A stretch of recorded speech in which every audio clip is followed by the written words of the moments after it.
So I got this toy for my 2-year-old, which is basically a stacking toy. So she lost most of the pieces and I thought let's make it using my 3D printer. So let's go. So the first step is to reverse engineer this component and measure these dimensions, and these dimensions we'll be measuring and then putting them into the CAD software and then designing based on that. So what are the dimensions? Let us have a look. So the first thing is this diameter of this pin. So something like 9 mm. And then if you see, this diameter is actually reducing at the top. So it's reducing to 7.6. So similarly, I can take these dimensions for all these pins and then note them down, and also take the center distances. So the center distances can be taken using this point. So using a vernier caliper to take the center distances like that, I'll take the center distances between all of these points and note them down and then put them into CAD and then start modeling based on that. So that's the first step, which is reverse engineering. So let's go to the next step of the work.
So guys, I have 3D printed all the pieces, 1, 2, 3, 4 and 5 pieces. Let's see if we can fit it onto this.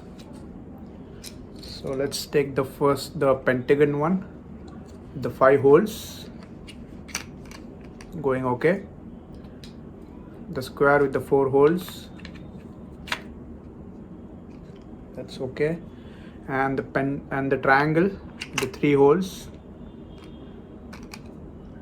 and the 2 holes rectangle, and then the ring. So everything assembled fine. I think it turned out very well.